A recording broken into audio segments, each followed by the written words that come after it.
dalbaye farmaajo maantana doortay farmaajo beritana uduban farmaajo farmaajo farmaajo mudana madaxweyne farmaajo hambalyo mudana madaxweyne farmaajo hambalyo shalay waxaan dalbaye farmaajo maantana doortay farmaajo beritana uduban farmaajo farmaajo farmaajo mudana madaxweyne farmaajo hambalyo fanaanka caanka ah ee dayaxda nuushe ayaa hees u soo qaaday madaxweynaha dalka Soomaaliya mudane Cabdilaahi Farmaajo waxaa baraha bulshada qabsaday kilib gaaban oo uu ku sheegay inay hordhac u tahay hees uu soo qaadayo madaxweynaha Soomaaliya dhawaan waxaa la filayaa in doorasho ay ka qabsoonto gudaha Soomaaliya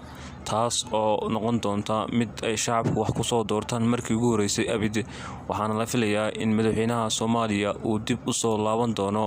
maadaama uu leeyahay taageero iyo shacbiyad badan walow ay jirto mucaarado xoogan oo kaga imanaysa gudaha Muqdisho iyo guud ahaan dalka Soomaaliya hase haatee alfanaan dayaxda nuushe oo kamid ah fanaaniinta ugu waaweyn gudaha Muqdisho sidoo kalena aadka loo jecel yahay fanaanka caanka ah dayaxda nuushe ayaa hees wareer ah u soo sameeyay taas oo ku amaanayo madaxweynaha Soomaaliya dadka aadka u taageera alfanaan dayaxda nuushe ayaa runtii waxay walaac ka muujiyeen siyaasadda uu dhex galay hase haatee fanaanka waa fanaan Soomaaliyeed oo runtii heesaha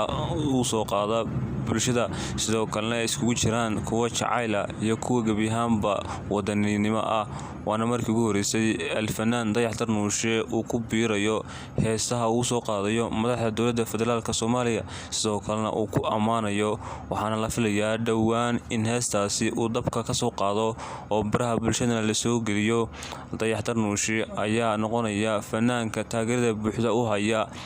maamulka Muqdisho ka dhisan sidoo kale madaxweyne Farmaajo ayaa waxa uu kasbaday shacbiyad fara badan xilligii uu ku soo biiriyay siyaasadda sidoo kalena wadanka uu madaxweyne ka noqday laakiinse maalmihii ugu dambeysay waxaa muuqatay in mucaaradad xoogan ay ka dhalatay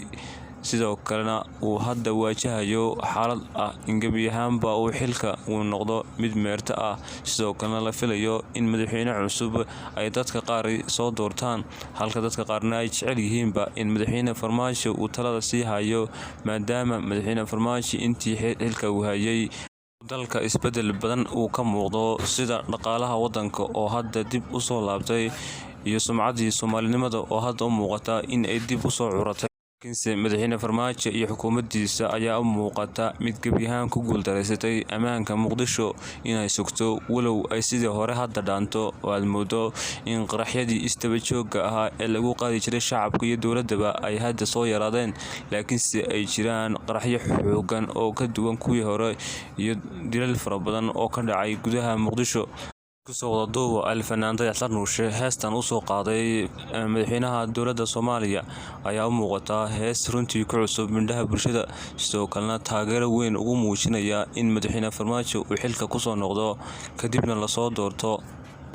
waad ku mahadsantihiin daawashada channelkeena fadlan haddii aad ku cusub tihiin channelkan sii sheergaraya muuqaalkan oo gaarsiiya asxaabtiina si ay nala wadaagaan aragtiyadooda gaarka ah